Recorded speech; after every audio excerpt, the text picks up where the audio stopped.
Hello, I'm Joe, aka Mr. Fragrance, and today we're talking about the biggest releases in the perfume world in the last 2 weeks. Enjoy the video.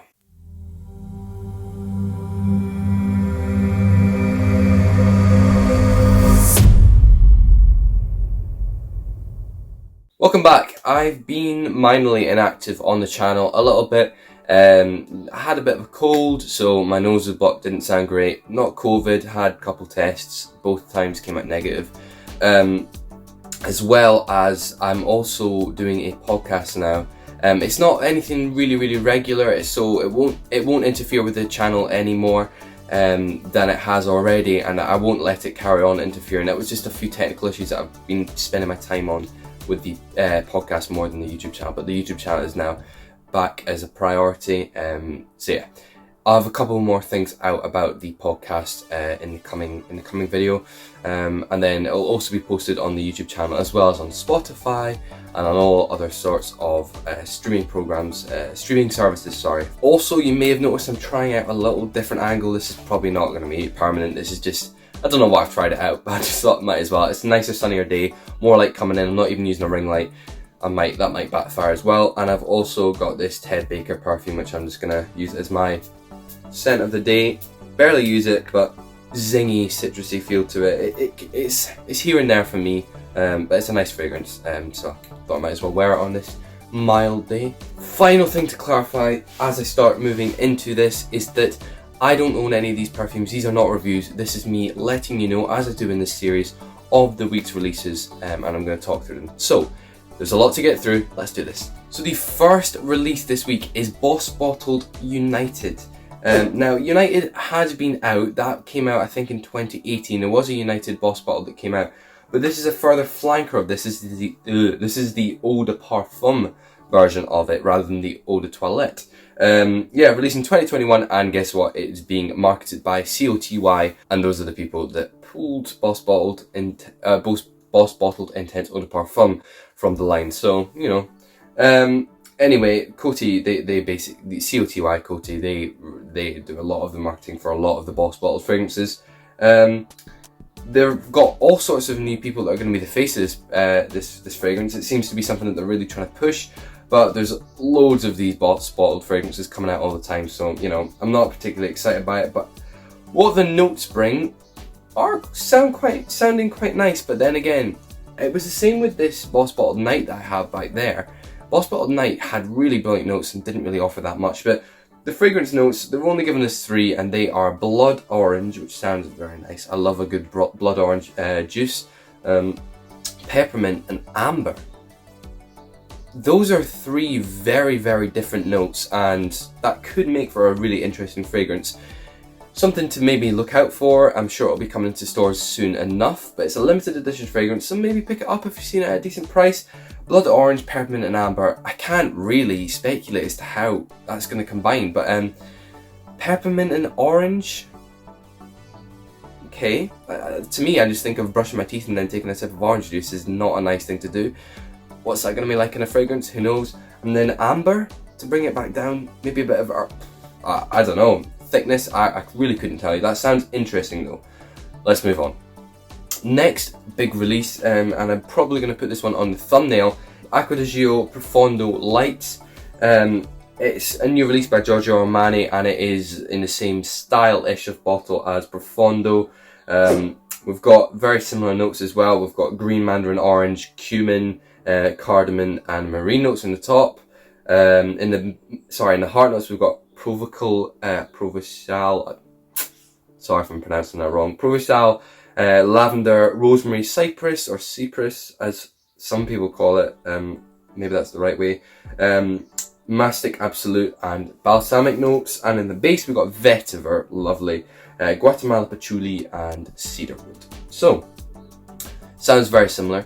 I couldn't quite tell you what they're going for here. I do feel a little bit like these Acqua fragrances keep on coming out, and they're probably going to start smelling a little bit too similar for me to justify keeping on buying them. I currently have 2, but I've smelled the rest of the line, and Profondo really doesn't work for me. I don't know why. It works for so many people, but it just doesn't work for me. So this won't be one I'm getting. I'm going to really kind of imagine that this is just very similar. If I'm wrong, if you've tried it, if you're going to try it, let me know in the comments when you smell it. If it's any different, then maybe it will be something to try out.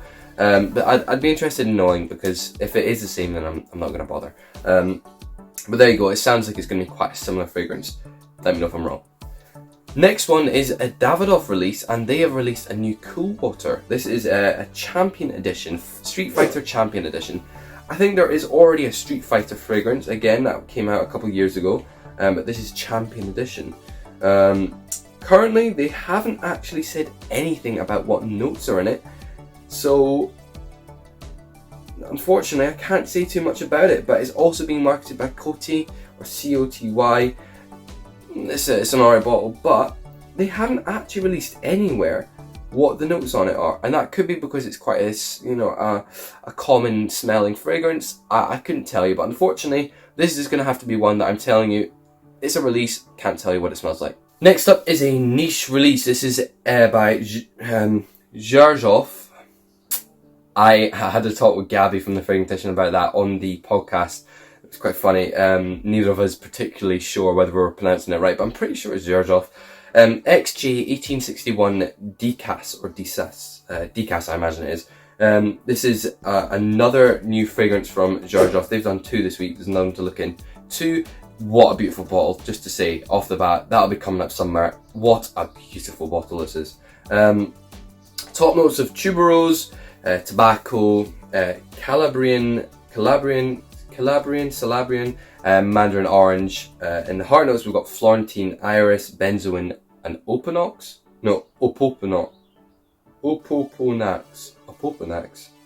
I'm really showing my flaws in this, aren't I? I have really no idea what opoponax is.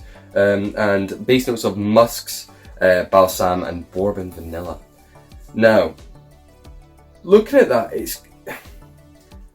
I don't really know where they're intending, or kind of what weather you're looking at wearing that in. Tuberose, tobacco, and mandarin orange. That could form quite a smoky top. In fact, very, very quite a smoky. I'm sure that could form quite a smoky top. Heart notes of iris, benzoin, opoponax. I don't know what opoponax is, but iris and benzoin again could be quite a heavy mid.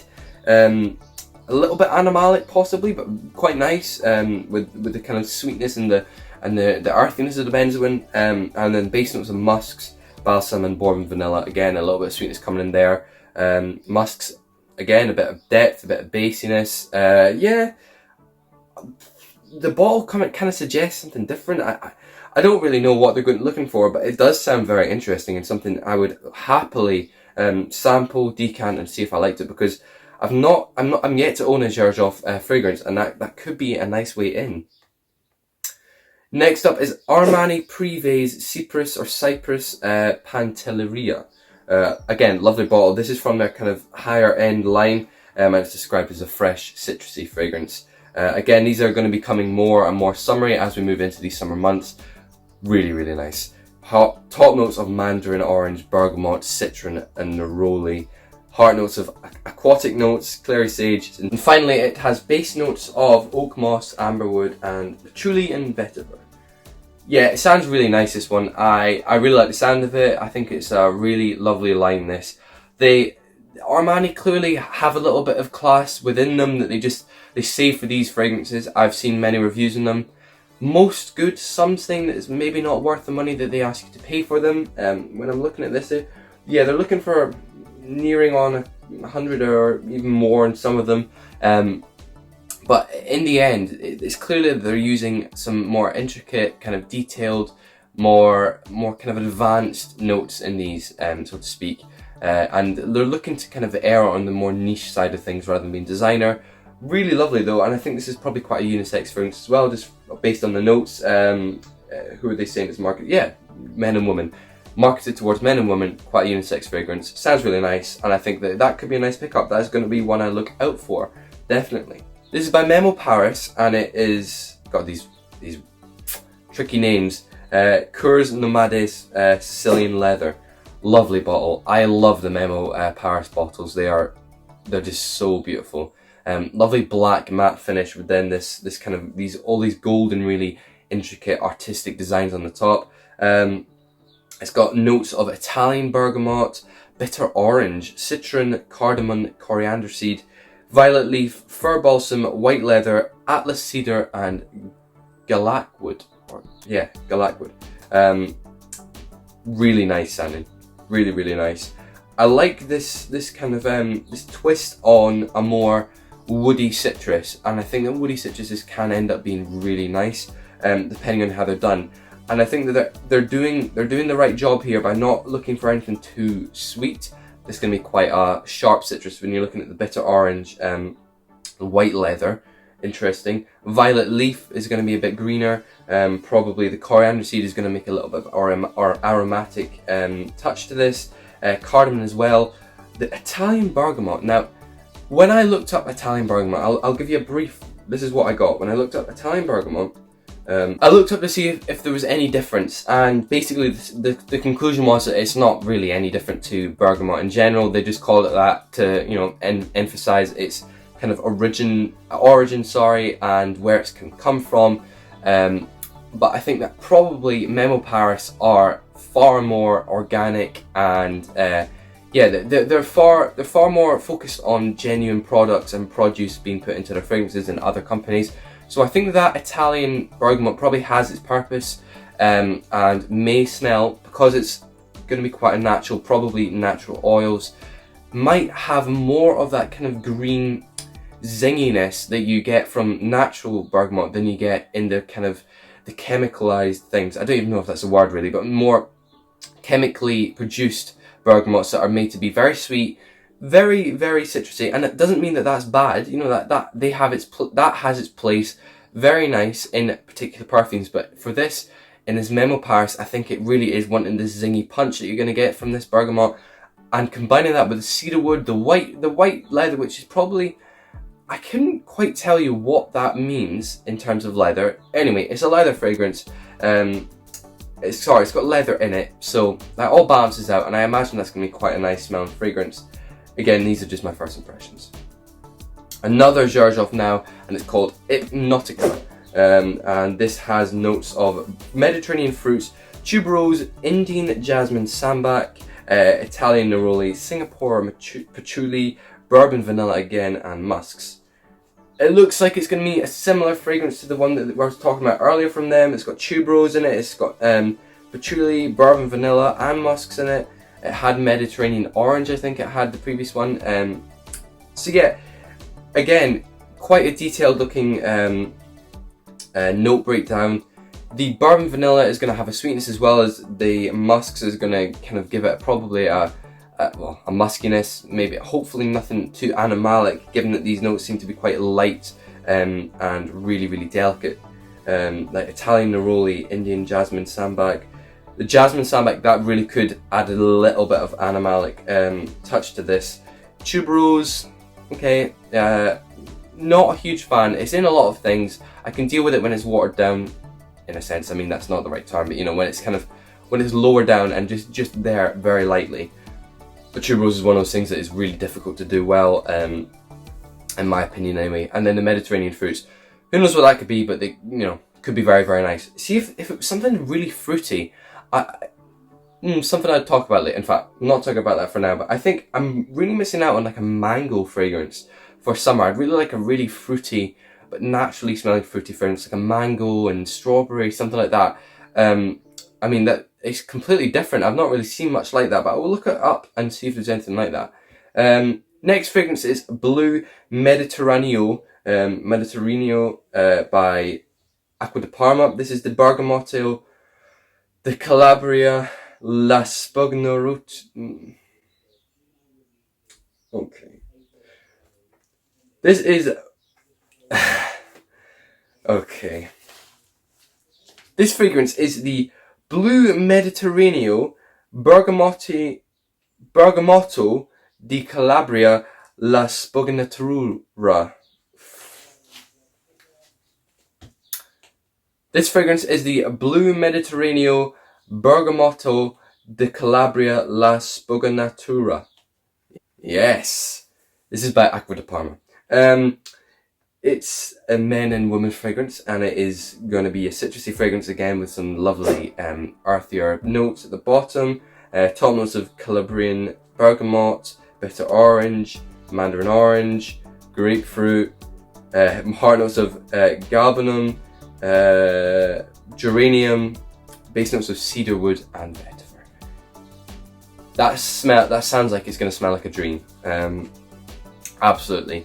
I love the bottle as well, but especially this kind of bergamot, bitter orange, mandarin orange and grapefruit at the top. If you don't know me and you're not watching my videos that much, honestly, I absolutely love citruses and they sound absolutely beautiful. This is one I'm gonna have to look at. I love Acqua di Parma. I love the company, I love the brand, I love their fragrances, and this could be one that I have to pick up. Second to last fragrance, now we're looking at Pour Oud. This is P-U-R Oud, and this is by Louis Vuitton. Not much to say about this other than I really like what Louis Vuitton do with their fragrances. I have tested 3 of them and I own 1. So, that is the video for now. I recommend checking that one out. I'm going to check it out. I know I really like their line. Louis Vuitton are very good with that kind of thing, with these kind of different fragrances, and I like Louis Vuitton's fragrances and I like what they do with their fragrances. I think it can be quite interesting sometimes, the way they mix things up. But no, that's the video for now. This is going to take a long time to edit. I've messed up many names and yeah, a lot of things to edit out. I've messed up a lot of names. Oh god, this is going to take ages to edit. My camera's overheated twice, if not 3 times actually. So yeah, that's it. Thank you so much for watching. If you enjoyed, please do like, subscribe to the channel, and comment down below if you have any of these or if you're going to get any of them. So thank you very much for watching, and I'll see you next time on Mr. Fragrance.